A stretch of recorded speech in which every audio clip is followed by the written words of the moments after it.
L'intitulé de cette table ronde est ce que nous disent les historiens et les philosophes à propos de cette thématique double, identité et appartenance. Alors ce que nous disent pour ma part les philosophes, je ne vais pas faire une bibliographie, bien que c'est ce qu'il faudrait faire, mais dans le cadre d'aujourd'hui, je ne vais pas faire cela, mais tout de même indiquer qu'il y a en philosophie, j'ai pu repérer 3 manières de se rapporter à l'identité et à l'appartenance.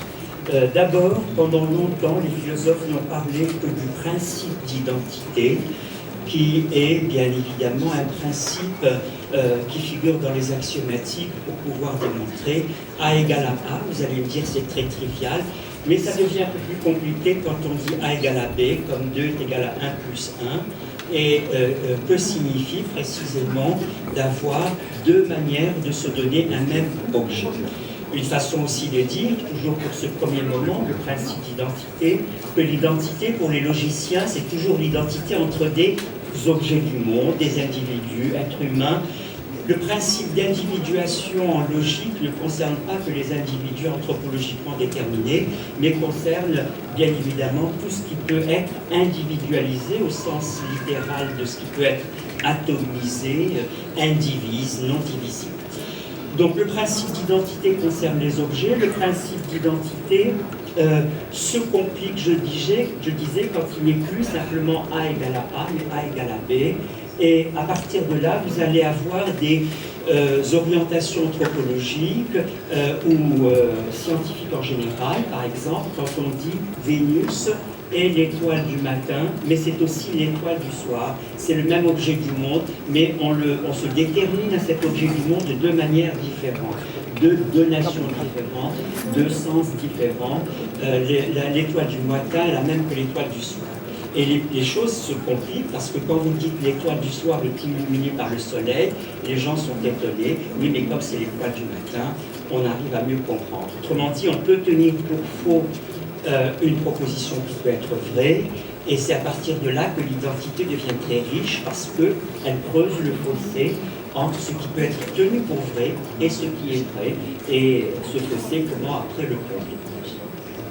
Je disais pratique scientifique et pratique anthropologique, précisément quand vous vous dites c'est des gens habitent un flanc d'une montagne sud, d'autres habitent un flanc d'une montagne nord. Les premiers se déterminent à la montagne en disant Afla, les autres se déterminent à la même montagne en disant Athènes.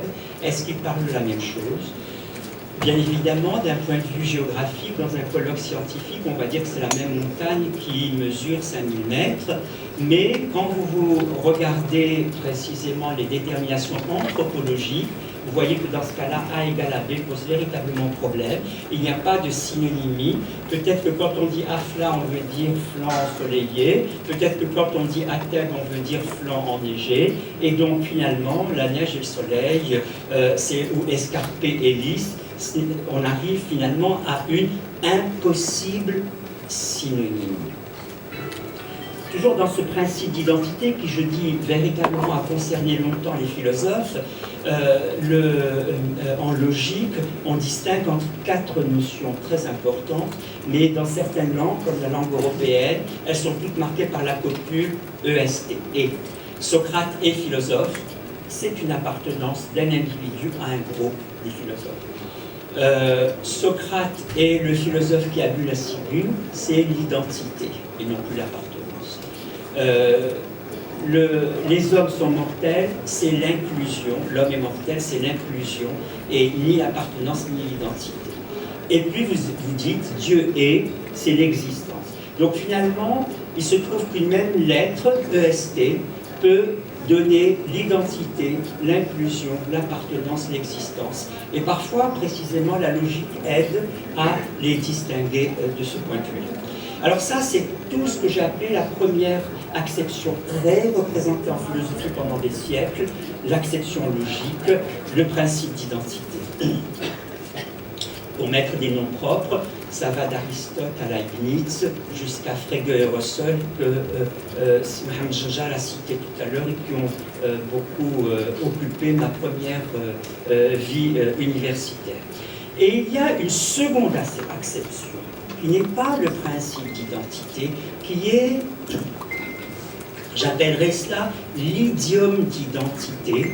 Et l'idiome d'identité, c'est l'attachement à un groupe, et c'est peut-être ce qui est plus attendu par rapport aux deux introductions qu'on a entendues ce matin, et donc qui véritablement sont beaucoup plus liés à des éléments anthropologiques, bien évidemment. Alors l'attachement, et à partir de cet attachement, c'est toute la relation de la partie au tout, donc l'appartenance, le second terme de notre colloque ou de notre forum.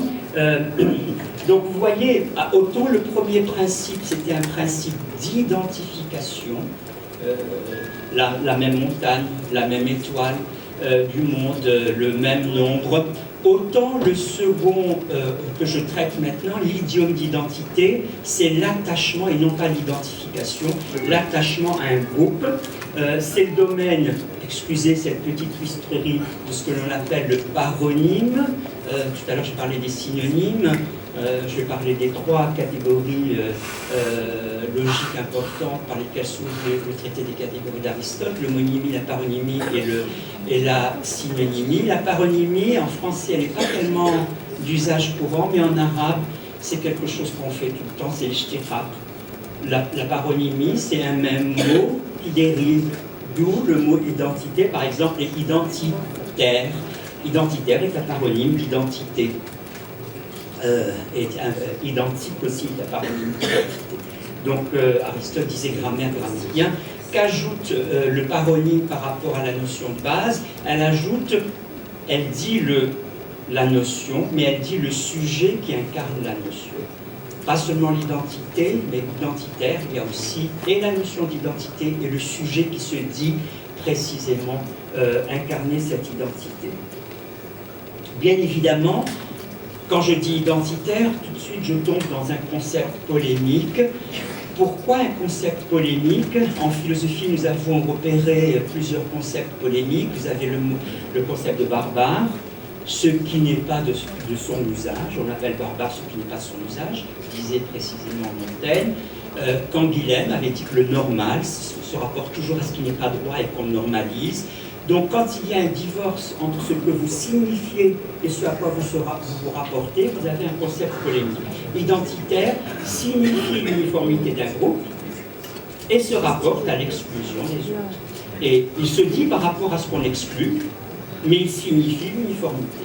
Et donc précisément, cette opposition entre ce qu'un concept signifie et ce à quoi il renvoie, fait véritablement de l'identitaire un concept polémique, uniformisation supposée d'un groupe et exclusion d'un autre groupe. Je saisis l'occasion pour dire que l'exclusion est toujours collective, alors que la différence, qui n'est pas l'exclusion, la différence est toujours individuelle. Dernièrement, au Salon du Livre, on a reçu, le Salon du Livre a reçu Ole Chouinka, le prix Nobel de littérature 1986, et il disait, il a une très belle formule, that is one person, that is one difference. La différence est toujours individuelle. C'est un enjeu très important. Et bien évidemment, plus, alors je reviens à l'identitaire, plus on uniformise, plus on exclut, ce qui donne cet ouvrage magnifique Identité et violence d'Amartya Sen, autre prix Nobel, mais cette fois-ci d'économie, puisque, pour reprendre ce que vous avez dit, Madame Tesi, sur la discrimination, cet ouvrage Identité et violence analyse l'incarcération civilisationnelle, je reprends son terme, qui consiste à mettre en boîte, dans des boîtes miniaturisées, des individus en disant monde juif, monde musulman, monde chrétien, monde occidental. Et donc c'est une façon de miniaturiser les individus, une façon pour lui d'appeler ça une incarcération civilisationnelle. Et il défend dans cet ouvrage, pour ceux qui l'ont lu, la multiplicité d'appartenance, qui n'est pas une multiplicité d'identité, parce que vous savez qu'avoir des identités multiples, ça peut être pathologique, hein. Ça peut être ce que les psychiatres appellent la psychose initiale, ou le concernement, une personne qui s'identifie à tout le monde et qui pense être toutes les personnes. Donc les identités multiples, il faut peut-être prendre ce concept avec précaution. En revanche, les appartenances multiples, c'est quelque chose, si vous voulez, qui est non seulement positif, mais même à valoriser. Une difficulté cependant, et une difficulté logique, je disais appartenance à un groupe, est-ce qu'on va utiliser la forme ensembliste d'un élément qui appartient à un ensemble? Si vous êtes pris dans un individualisme méthodologique comme le fut Karl Popper, eh bien vous allez pouvoir dire que les individus d'une société, ce sont comme les éléments d'un ensemble, et la société est un ensemble.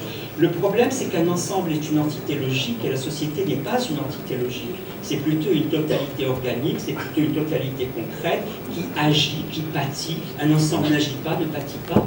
Et donc, on a très souvent, un des grands problèmes de l'individualisme méthodologique, c'est d'avoir confondu des éléments réels et des éléments logiques. Les éléments réels agissent et pâtissent, les éléments logiques n'agissent pas et ne pâtissent pas.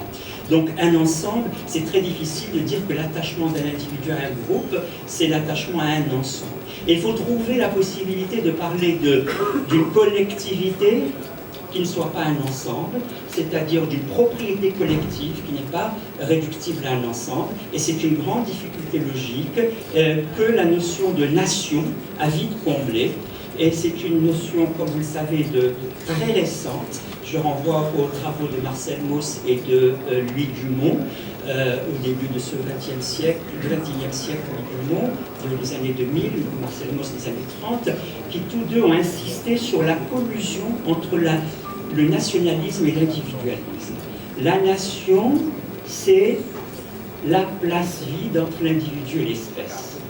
C'est-à-dire ne pas laisser de corps intermédiaire entre l'individu et l'espèce, non pas le village, non pas le clan, non pas le groupe, mais directement l'individu et l'espèce. Et cette place vide est remplie par la notion de nation. Ça fait que le nationalisme et l'individualisme se confortent l'un l'autre. C'est des analyses absolument magnifiques qui ont été faites par Marcel Mauss et par Louis Dumont en sociologie, mais qui ont été reprises philosophiquement par quelqu'un que nous apprécions beaucoup, Patrick Boucheron et moi-même, Vincent Descombes.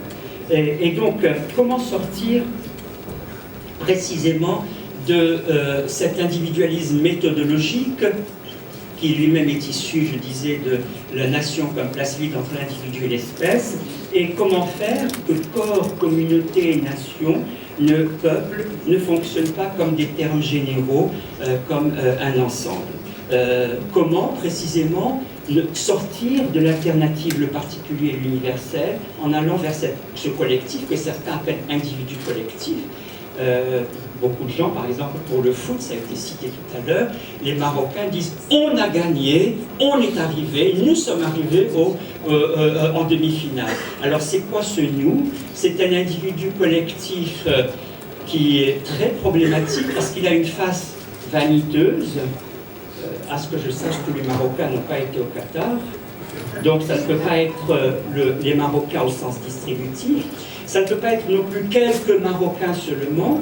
Donc ce n'est pas le particulier et l'universel qui est en cause. Quand on dit les Romains ont vaincu les Carthaginois, les Romains, ce n'est pas tous les Romains ni quelques Romains.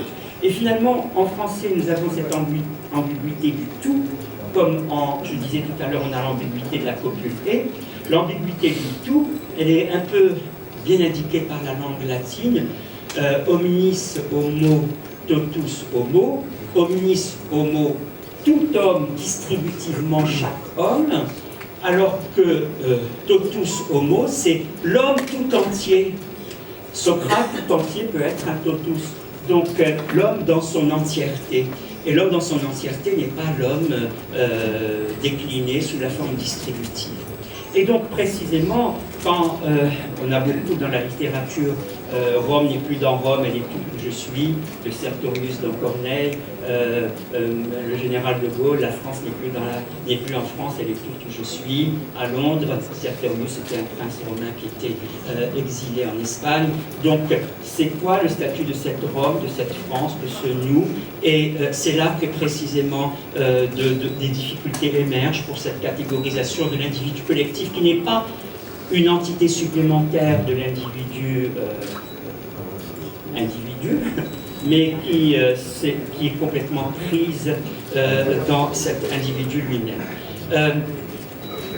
J'en viens, et excusez cette longueur, je vais arrêter avec la troisième acception. Donc, il y a le principe d'identité en logique, avec ses orientations difficiles en anthropologie et en sciences.